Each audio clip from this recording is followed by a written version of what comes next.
Good afternoon. Today we'll have a class on acute pulmonary embolism. What I will do is we will take a one case presentation.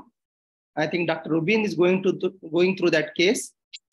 In between, we'll ask questions and we'll clear those doubts or what are the how to manage that patient through recommendations in parallel. Okay. So I know I'm sharing my screen. Okay. I think Rubin, can you see this case? Yes, sir. I can see, sir. Okay. Rubin here, 50-year-old woman is readmitted to the hospital with mild to moderate dyspnea 10 days after surgical cholecystectomy. Okay. Physical examination, she is conscious, alert, oriented, also reveals a swollen right calf. Heart rate 140, BP 130/70, respiratory rate by 45, saturation 95 in room air, and urine output satisfactory. Okay. Okay, sir.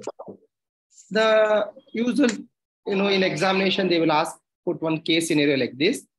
So first question, what is your probable clinical diagnosis in this patient?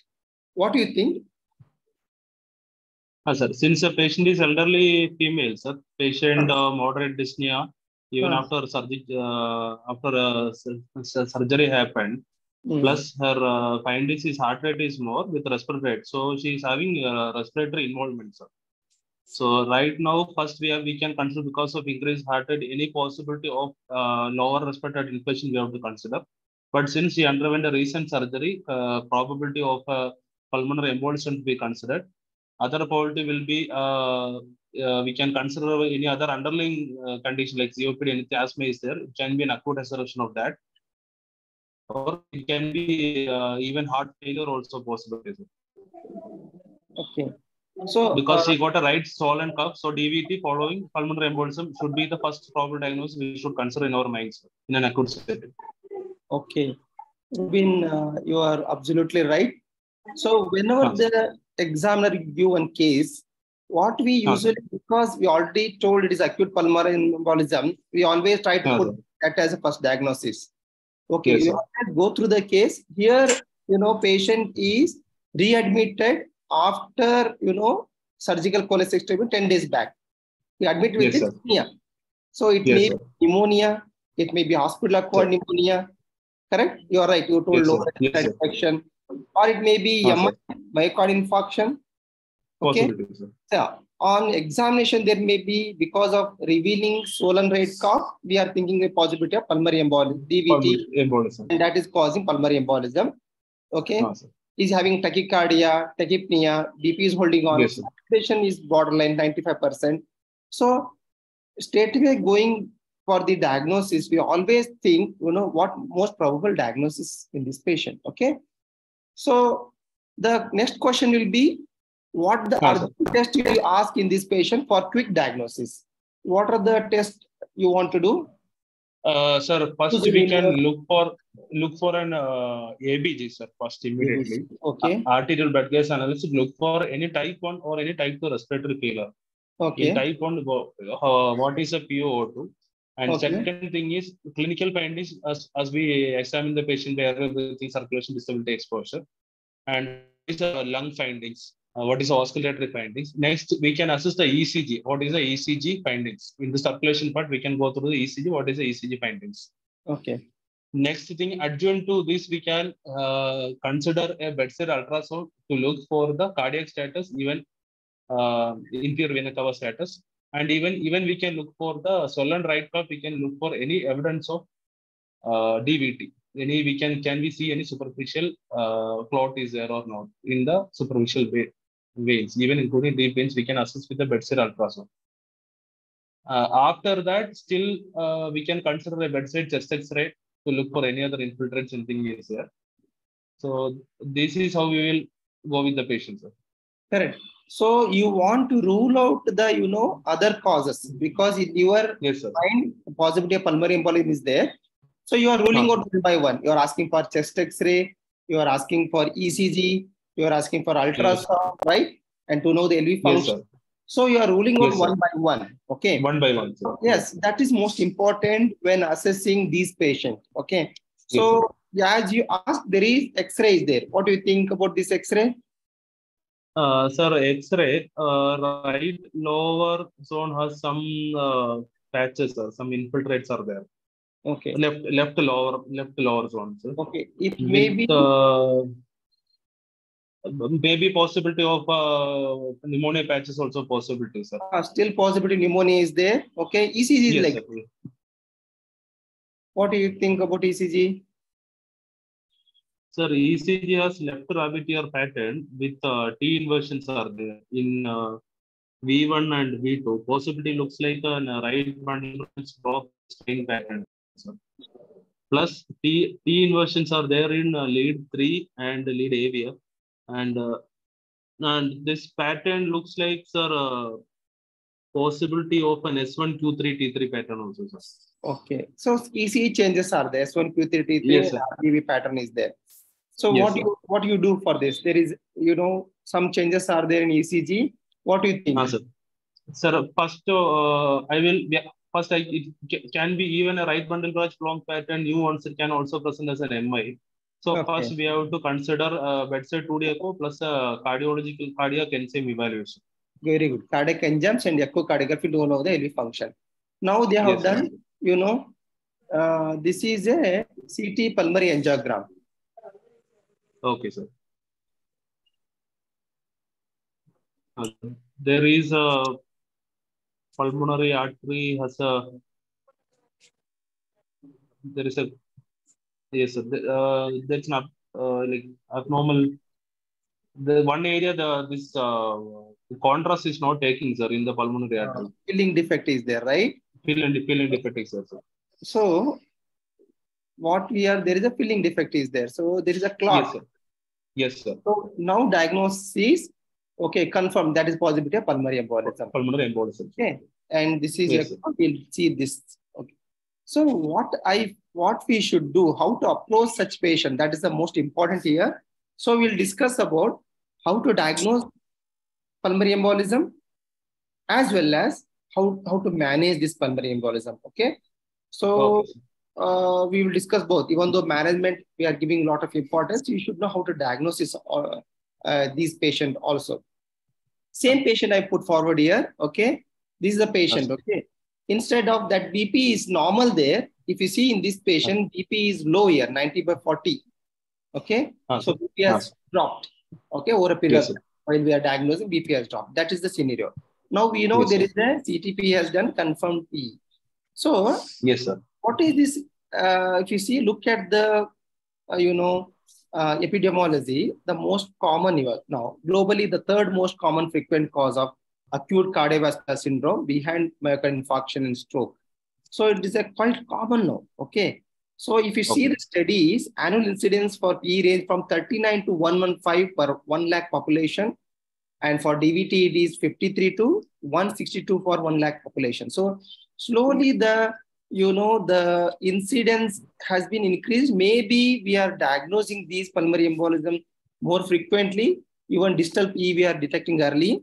If you look at the 1997 compared to 2013, trends in annual incidence of rate and case fatality rates of pulmonary embolism around the world, the diagnosis is increased significantly coming from 1997 to 2013. But fatality rate is reduced. This may be early recognition or more effective treatment, or it may be sometimes we may be over-diagnosing and treating. That is also possibilities there. So, so whatever it may be, the incidence has been increased over a period of years. So before thinking any pulmonary embolism, something called we should think of whether there is a possibility of pulmonary embolism looking at the predisposing factors. So clinically, we should have either high clinical probability, low clinical probability, or moderate clinical probability. This probability to be we should think before diagnosing pulmonary embolism. Directly, you should not think it's a case of pulmonary embolism. You should think there is a possibility of high clinical probability is there or not, or it is a low clinical probability, or maybe moderate in between. So if you look at the predisposing factor, this is the 2019 newer guidelines from acute pulmonary embolism. You have to go through as an examination point of view, they may ask. So there is now they are divided into strong risk factors. Predisposing factor for venous thromboembolism, data modified for Rogar et al. And Anderson. So if there is a, fracture of lower limb, hospitalization of heart failure or atrial fibrillation of flutter within 3 months, hip or knee replacement, major trauma, MI within 3 months, VTE, spinal cord injury, these considered as a high risk factors, means strong risk factors. If these risk factors are there, yes, there is a possibility of pulmonary embolism. This is very important. You have to look into this before diagnosing PE. Okay? And this is a moderate, moderate risk factors. Arthrosis knee surgery, autoimmune disease, blood transfusion, central venous line, intravenous catheter and leads, chemotherapy, congestive heart failure or respiratory failure, erythropoiesis stimulating agents, hormone replacement therapy, in vitro fertilization, oral contraceptive therapy, postpartum period, infection, pneumonia, UTI, HIV, inflammatory bowel disease, cancer, paralytic stroke, superficial vein thrombosis, thrombophilia. Many risk factors will come to the moderate. Weak risk factor, bed rest more than 3 days, diabetes mellitus, hypertension, immobility due to sitting, increasing age, laparoscopic surgery, obesity, pregnancy, varicose veins. But if you see here, it is very difficult to remember all these factors. At least you should know the strong risk factor which can cause there is a risk of pulmonary embolism. So coming to the clinical aspect, So before going for diagnosing, there is some amount, then a few words about pathophysiology, why it is fatal. So why it is fatal, okay. Coming to this, right ventricular failure due to acute pressure overload is considered as the main cause of death in severe PE. What is happening there? There is a acute pressure overload, right ventricle causing right ventricular failure. That is the problem in pulmonary embolism. Pulmonary artery pressure increases if more than 30 to 50% of the total cross-section area of the pulmonary artery bed is occluded by thromboembolism. So PE, this is the mechanical obstruction. There will not be only mechanical obstruction. Because of this obstruction, what is happening? They're causing vasoconstriction mediated by rise of thromboxane A2 and serotonin.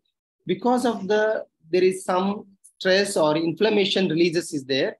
Because of the inflammatory mediators like release of inflammatory mediators like the thromboxane A2 and serotonin causing vasospasm, which causes, again increases, increase in pulmonary vascular resistance. Already PVR is increased because of the mechanical obstruction. Along with that, because of the vasoconstrictors like thromboxane A2 and serotonin causes vasospasms, again, pulmonary vascular resistance increases. This is the most common, pathophysiology.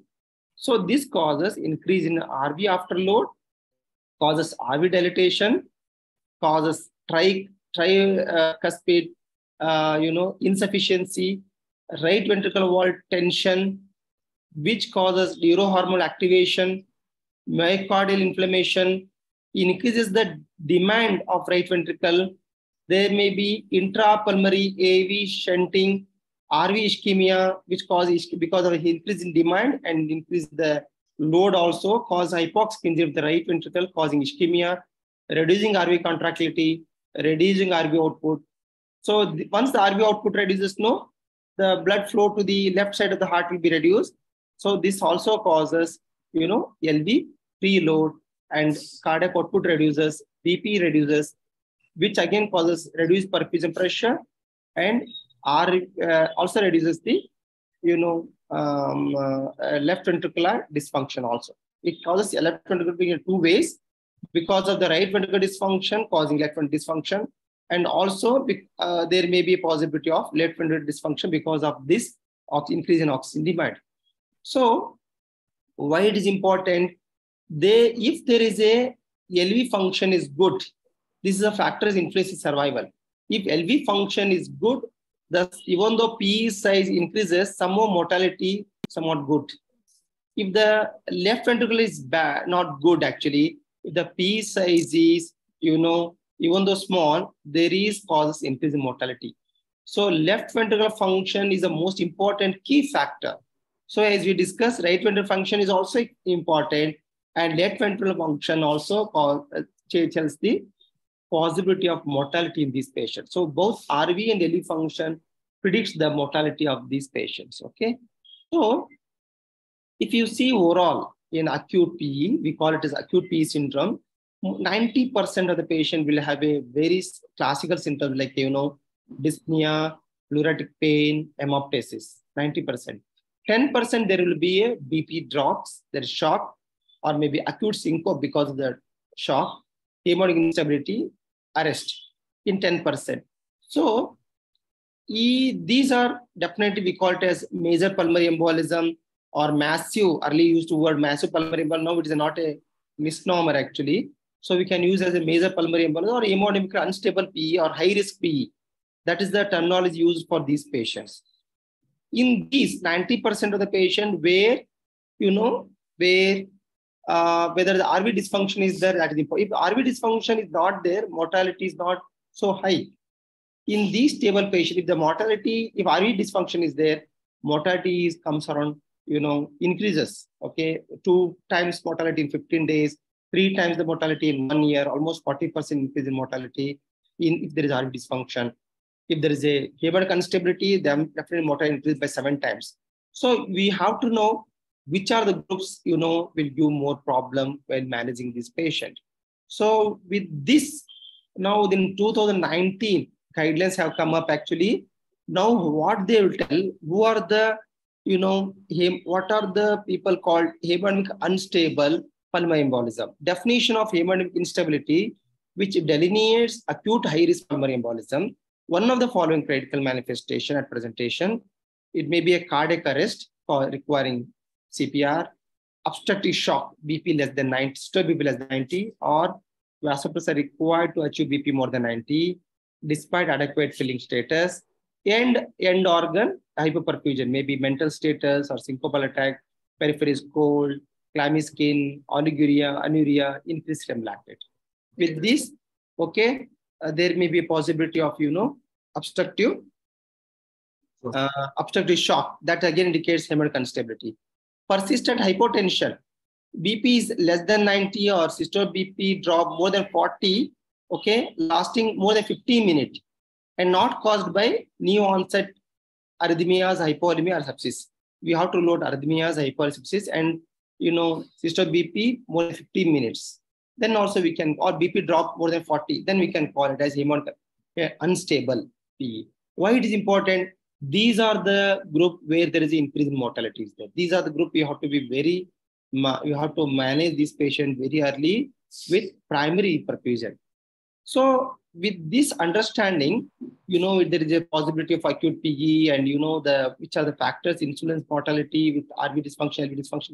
With that, we should know how to diagnose this patient. Okay. So always first is clinical examination, clinical probability.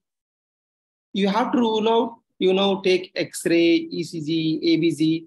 You should rule out other causes to make sure that we are talking about pulmonary embolism only.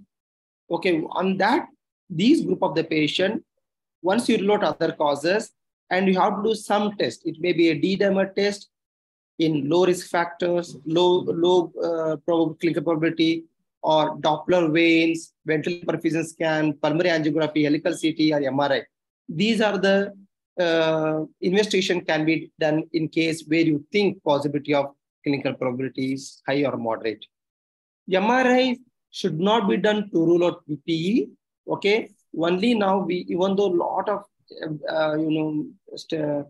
investigations available. Okay, most commonly used and now standard is pulmonary CTPA, CT pulmonary angiography. Okay, that is the most important one. So if you look at the POEPID study, most common symptoms are non-specific. It is a difficult thing. Diagnosing pulmonary embolism is very difficult because symptoms will be non-specific. At least most of the 97% will have a dyspnea, breathing difficulty, tachypnea, neurotic chest pain, or hemoptysis. Most commonly having clinical presentation. Okay, in these groups. Okay, Okay, we have, to before diagnosing putting patient to any investigations, most important is we have to go for to identify patient whether there is a clinical probability is high or moderate or low. That is the most important step for diagnosis of pulmonary embolism. So we use well scoring system. So there are other scoring systems also available.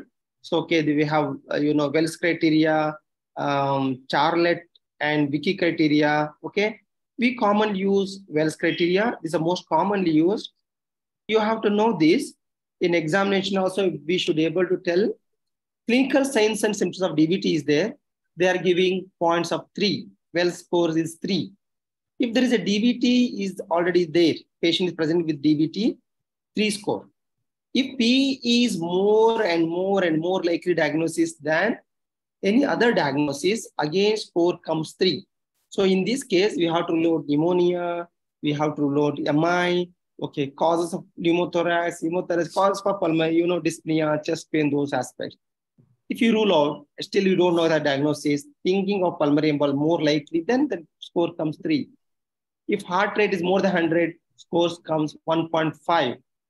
Immobilization, bed rest more than 3 days or surgery last 4 weeks, 1.5 is the score. Previous DVT is there, P is there, score is 1.5. So this is heart rate, immobilization, previous DVC comes around 1.5. Hemoptysis comes score of 1. Malignancy, any cancer, score comes to 1. If we add these points, okay, if there is a score is less than 2, low clinical probability, okay, in these patient, we no need to do directly CT pulmonary angiogram. So in this low clinical probability, we just need to do high sensitive D-dimer test to rule out pulmonary embolism. Okay. In case of moderate probability, 2 to 4 or more than 6 high probability, then we can put this patient for the CT pulmonary angiogram to know to exclude there is a pulmonary embolism there or not. This is how we have to rule out PE. Okay. Nowadays, this is a scoring system used, the revised Geneva Clinical Predictions Rule of pulmonary embolism. Okay. It was, one second, it was, Geneva Clinical Score. There was a original version, there was points was there. Now there is a simplified version is there. Previous PE, again, 1, heart rate high. Okay, depends on, more than 95 comes 2, less than 95 is 1. Surgery, fracture within past month 1, hemoptysis 1, cancer 1, lower limb pain, unilateral 1, pain on lower limb, deep venous palpation, unilateral 1, age more than 65. So this is the scoring system. Again, there is a least score, low clinical probability, intermediate and high. Okay.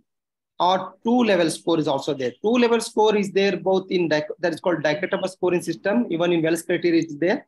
Less than 4, more than 4. We can do that also. If Wells scoring less than 4, low clinical probability, more than 4, high clinical, they can do like that. So here they think less than 2, more than 3. This is called dichotomous scoring system or 2-level scoring system.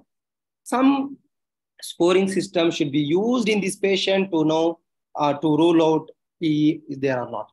If coming to the ECG, most common sign will be, non-specific STT changes. So we should not go with the ECG. Okay, there is maybe heart blocks unusual. Most common is, not most common, 20 to 30% of the patient will have S1, Q3, T3. Here, S wave is there.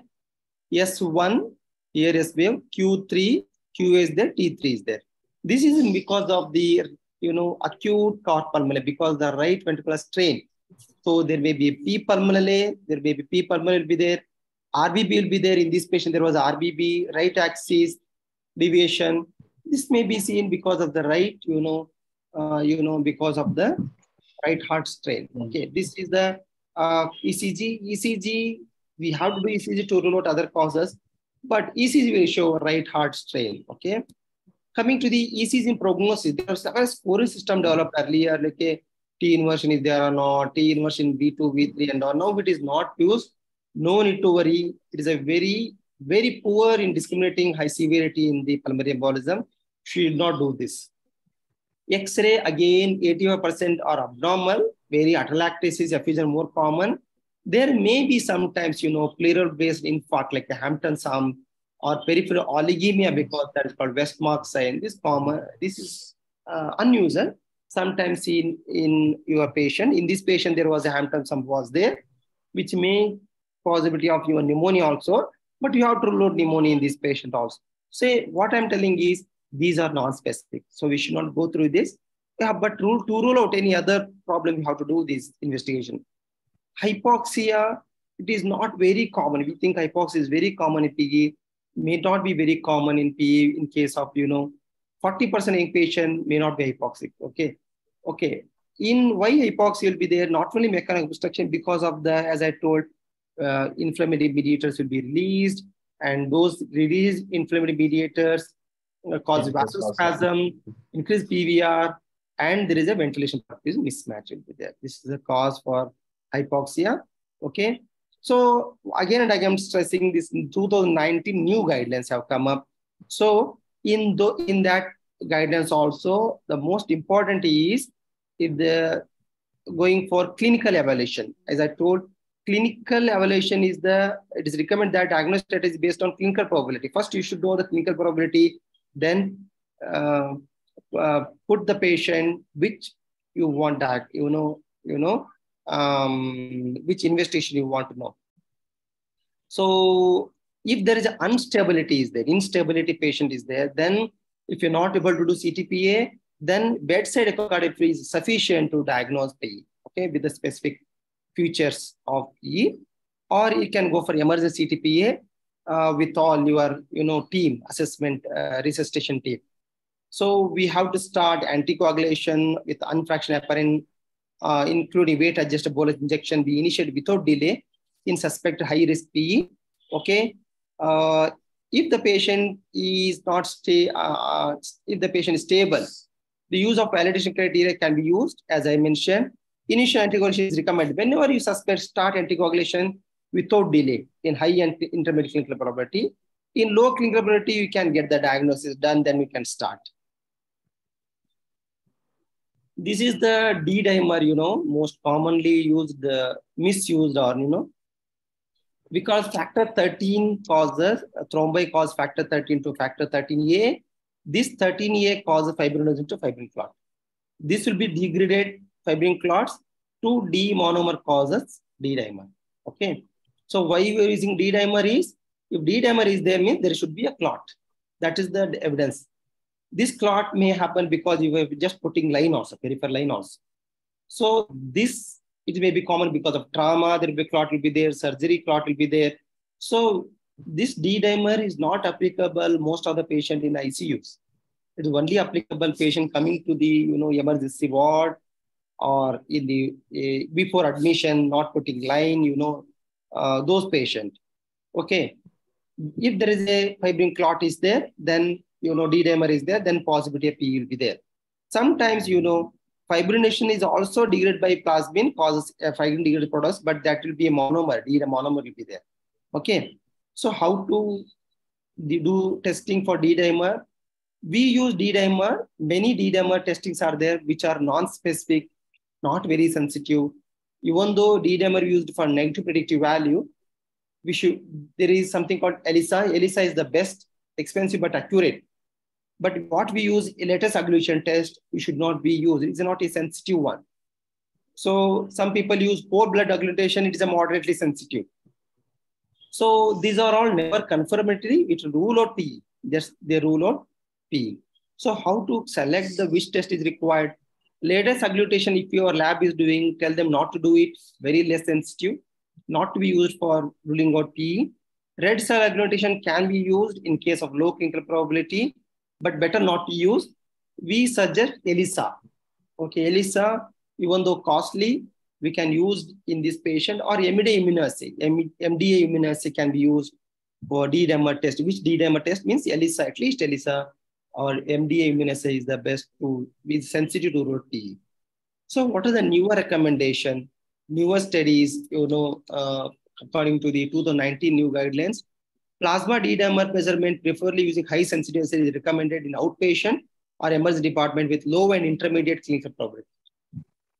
Those with high clinical probability, directly subject them to CTPA. Okay. In low and sometimes intermediate, we can use this, or those that are P unlikely, to reduce the need for unnecessary imaging or radiation. As alternative to fixed D-dimer, now they have not only fixed D-dimer cutoff, they now have a negative D-dimer test using age-adjusted cutoff. There is something called age-adjusted cutoff has come. Age into 10 micron per liter in patient more than 50 years should be considered in excluding PE in patient with low and intermediate probability. It's a new thing. Something called alternative fixed or age-adjusted D-dimer cutoff. There is something called D-dimer adapted to clinical probability and used to exclude PE. So these are the new recommendations have come with respect to D-dimer. D-dimer measurement not recommended in patient with high clinical probability. Obviously, should not be used, as a normal result does not safely rule out PE. So we have to go for, CTPA for that. So earlier we used to do BQ scan. It's called ventilation perfusion scan using 99 MTC. Okay, yes, there is, you should see this is a perfusion and ventilation and perfusion. If there is a mismatch is there, they think of possibility of, okay, pulmonary embolism. Some mismatch is there, then think of possibility of there means it is ruling out. So now it is not used because we have a better diagnostic entity. We can use ultrasound. There's a compression ultrasound. Sensitivity is far less than asymptomatic individuals. Okay, instead of now, yes, we can do at bedside in ICUs. We can do it. And the evidence for this is now 2019 guidelines. It is recommended to accept diagnosis of ETE on PE if CUS shows proximal DVT. In patient clinical suspicion of PE, if there is a compression ultrasound showing proximal DVT, we can accept diagnosis of PE. If CUS shows a distal DVT, you should need, again, CTPA to confirm PE. If positive proximal CA compression ultrasound is used to confirm PE, assessment of PE severity should be considered to permit risk adjusted management. That we'll discuss how to assess the risk. Pulmonary angiogram, it is a gold standard. Earlier it was gold standard, yes. Nowadays we are not using because we have to use contrast here. Okay, observe agreement best with proximal vascular emboli. Traditionally used to diagnose PE in case of non-diagnosed BQ scans, but there is a risk of mortality less than 1% and risk of renal failure because of contrast, hematoma, bleeding, vascular injury at the site of insertion of catheter. Because of these risks, and we have a better investigation like a CTPA, we are not using it. Yes, helical CT is the answer now. So ideal, yes, is already replaced. Sensitive, yes, very much sensitive. Sometimes major, proximal P easily identified, subsegmental Ps may be missed. That was the concern was there earlier. Now, instead of these studies with the 4 CT, now whatever we have, 32 slice, 64 slice, now we have a 140 with and 80 slice CT is also available. Okay, with those CT, we usually identify one distal P also and can provide alternate diagnosis. Multi-slice should be a better for distal PE. Yes, it is done. It is the same patient actually showing, filling defect in both arteries, right and pulmonary arteries. So in PIOPED 2 studies, he found that specificity was good, 96%, sensitive was only 83%, false negative in 17%. Okay, that is, because of the distal Ps, subsegmental Ps, there was a, missing was there, but now it is not so. Because of the hair slice, we can, identify these Ps also. Sir, one doubt, sir. Yes. This helical CT means actually like pulmonary angiogram. Sir. What is the difference between a normal CT angiogram and helical CT, sir? Like they have more cut sections, sir. Okay. In conventional pulmonary angiogram, we have to put a pulmonary catheter and used to use contrast. Okay. Femoral catheter used to use contrast, and the flow of contrast they will see in the pulmonary arteries and see the filling defect. Okay, sir. Okay. Here, that is not done. Okay. No need of putting any catheter and all. What regular CT we have, no 4-slice CT, 16-slice CT, regular CT, helical CT is there. There only we can diagnose these, pulmonary defects, pulmonary artery defect we can see. Okay.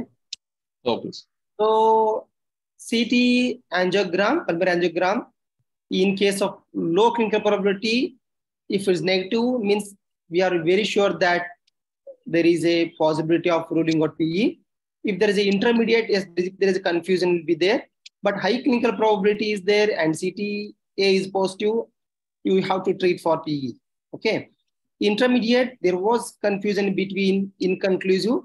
As I told again and again, because of the higher slice CT we have, we can diagnose even intermediate probability with CTPA. If the CTPA is positive, we will treat. If negative, it is ruled out. Sometimes CTPA is negative and still think of high suspicious clinical pulmonary embolism, then we can go for, conventional pulmonary angiography to rule out P. Okay, very rarely it is required.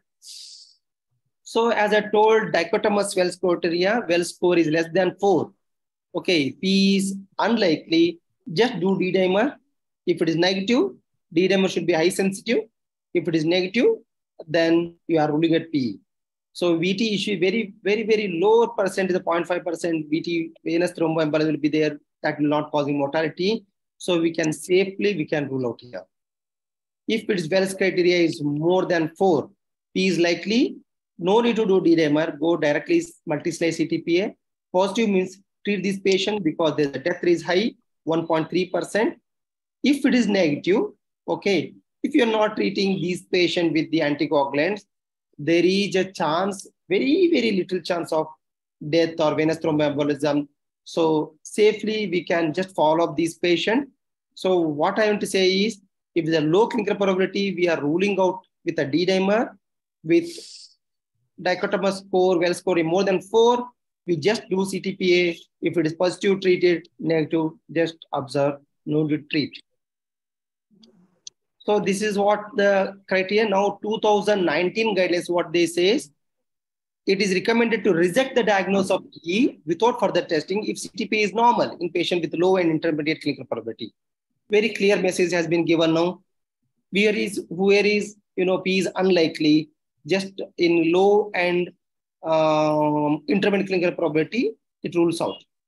It is recommended to accept diagnosis of PE without further testing if CTPA shows segmental or more proximal filling defect, obviously, and treat it.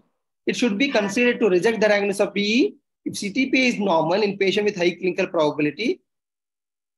Okay, if even though you are saying high clinical probability, if CTPA is normal, then we can reject, means we can rule out PE. Further imaging testing to confirm PE may be considered in case of isolated segmental filling defects with gold standard pulmonary angiography. CT venography is not recommended as adjunct to CTPA. Earlier, used to do along with CTPA, used to do CT venography of the lower limbs. Okay, to know there is a clot is there or not in the proximal or distal veins in the lower limbs. That is not required, not recommended. So this is the newer guidelines. Okay, as I told here, CT venography can be done along with CTPA, but now studies, now recommendation is not to do. Okay, if you are not, if some people know why to go for compression ultrasound, we are doing CTPA along with CTPA. So this is the new, in the newer guidelines, whatever this mentions here, CTPA, readily available around the clock in most center, excellent accuracy, strong validation, prospective management outcome studies, low rate of inconclusive results, may provide alternate diagnosis if we actually at short acquisition time. So most commonly now it is a gold standard. Yes, there is a possibility. Radiation exposure, that is a weakness point. Exposure to iodine contrast, limited use in iodine allergy, and hyperthyroidism, risk in pregnant and breastfeeding women, contraindicate severe renal failure. But even though we say renal failure is contraindicated, when the patient is having high clinical probability and patient is thinking of PE, Just go ahead and diagnose PE first. That is more important, and treat it. Okay. Okay. Nowadays, contrast-induced nephropathy, what we are thinking earlier, now they think it is overstated. Okay, it is over-diagnosed. If the patient deteriorating in front of you, unstable, we can do CTPA, even though there is an renal failure. In pregnant ladies also, if there is a high risk is there, okay, diagnosis is more important. We will not worry about, renal failure. Okay, just go ahead and do it. CTPA. Tendency to over is because of easy accessibility. When there is a low clinical probability, no need to use these in this group. Renal failure, breastfeeding, pregnant, we can avoid easily. Clinical relevant CTPA diagnosis of subsegmental P is unknown. Subsegmental P is unknown. Is again, with the higher slice. Okay. Coming to the radiation exposure, dose is 3 to 10 MSV and significant exposure to young female breast tissues. VQ scan, earlier it was, now it is not done, no need to worry. VQ SPECT, not done. Pulmonary angiogram, historical gold standard. Invasive procedures, there is high rate of radiation. Now people, when there is a very rarely, if you are missing with CTPA, we can do a pulmonary angiogram. So coming to the management option, okay, this is a very important aspect. Management pulmonary embolism. So the moment the patient comes to you, most important is you should know whether the patient is hemodynamic stable or respiratory support is adequate or not. Whether to go for vasopressor or fluids or intubation, ventilation, these are all important, airway breathing circulation. Then comes anticoagulation, very important. So these are the options available: anticoagulation, thrombolysis, surgical embolectomy, percutaneous catheter-directed treatment, venous filters. Okay. So these are the options available. Which one to be selected? Which patient to be selected? Which management option? Where to use venous filters? Where go for percutaneous catheter-directed treatment? Where go embolectomy, thrombolysis, anticoagulation? Which patient to be subjected? That is a question here. So to understand which management option to be selected, we should know the mortality risk. This is a very important aspect in pulmonary embolism, which we have to do in all patients, assess the mortality risk in VTE. How to assess? There are 3 important factors. One is severity index, that is called pulmonary embolism severity index, something called now simplified version of pulmonary embolism severity index, imaging of the right ventricle, laboratory biomarkers. This I will explain here. I think management part, actual management, I will discuss in next class because already it is now 1:46. Next 10 minutes we'll discuss about how to assess the patient with the mortality risk. Okay. So this is the PESI scoring, pulmonary embolism severity index. They used to see sex, cancer, heart failure, pulmonary disease, pulmonary pulse rate, BP less than 100, respiratory rate, temperature, mental status, saturation. They used to give 10 points, 30 points. Very difficult to remember these points. They used to do class 1, class 2, class 3, class 4, class 5. Class 1 is less than 65 points. Class 5 is more than 125 points with mortality risk. But now we are not, we can use it, but most easily available version is simplified versions. If age is more than 80, just put 1 point. Cancer is there, 1 point. If heart or pulmonary disease is there, 1 point. Tachycardia, 1 point. Low BP, 1 point. And low oxygen, hypoxia, 1 point. Any 1 point is there. Okay, that comes 30-day mortality risk of 10.9%. So these patient comes under high risk. Okay. If 0 point is there, none of these points are positive, then mortality risk is less. Very easily we can remember. Just you have to look at the age, cancer, respiratory or heart problem, tachycardia, hypotension, hypoxia. Very easily we can rule out which patient is high risk for mortality. Imaging of the right.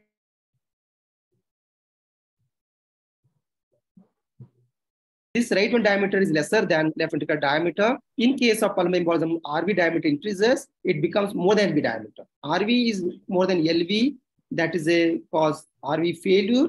So Here you can see because of the RV dilated, this is compressing the LV, becoming D-shaped. D-shaped LV here.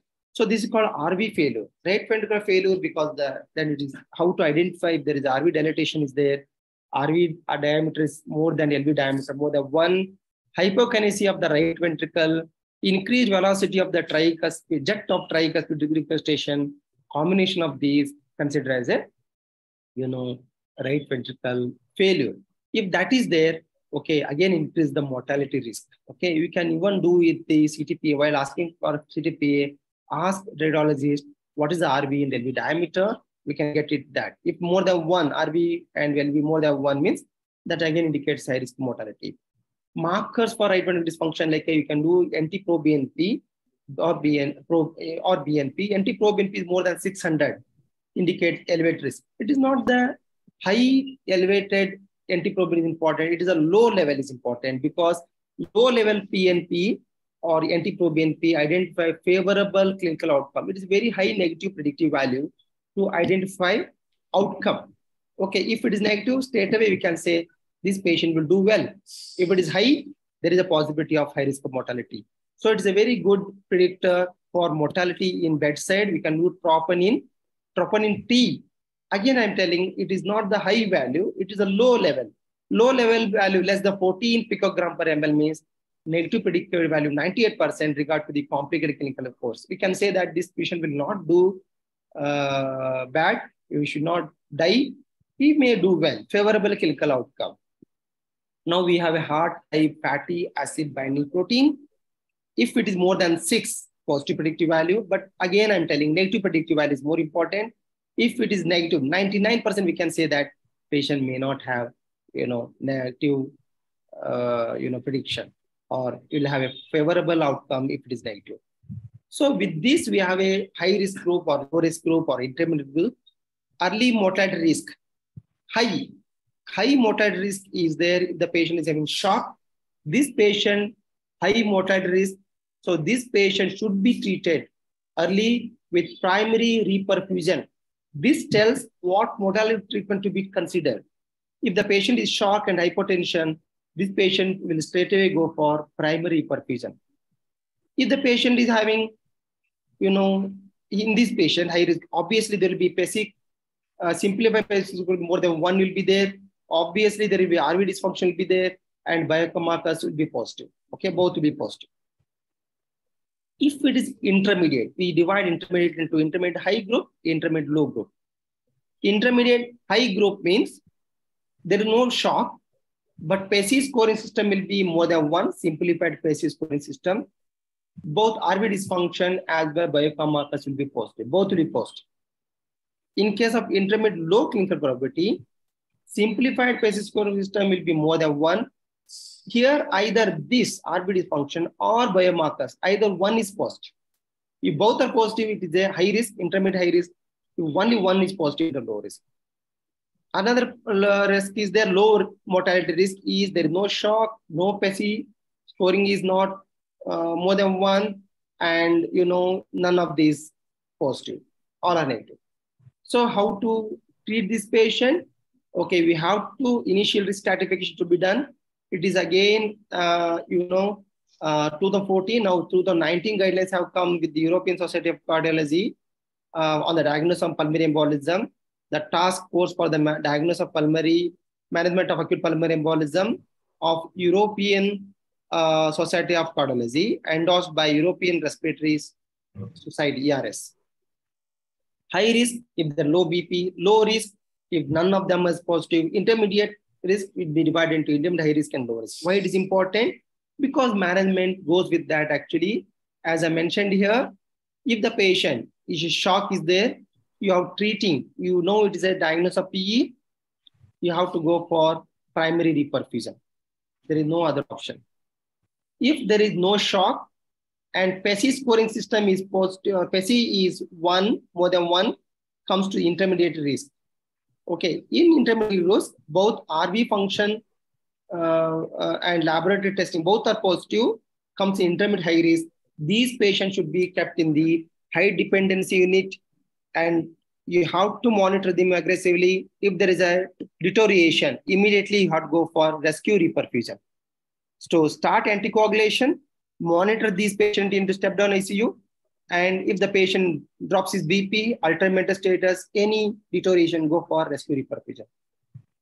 Intermediate low risk, where I told simplified score with more than one, either one or RBD is functional or one of the biomarkers is positive, then comes just admit in the ward, start anticoagulation. If none of them are positive, it comes in low risk, even just start anticoagulation, you can discharge early, even you can treat in OPD basis also. This is the systematic way of identifying these patient high-risk groups and selecting which option is better, okay? Rest of the presentation, I will go with this case, okay? That I'm going to do in next class. I think I will discuss with Mr. Anu, okay? Or one of the team members from Remedy International. Okay, when I'm available, we can do the next class. Okay, any doubt in this up to here, you can ask me. Lohit is there, Rubin is there.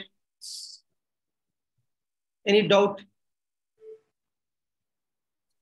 No, sir. Till now it was clear, sir. Picture was clear. Sir. Okay, okay. Clear, sir. So you should know how to approach, depending on the clinical probability, which investigation to be selected, and how to, once you diagnose it, how to, assess the risk stratification. That is what is very important. Okay. Lohit, any doubt? Sir, no, sir.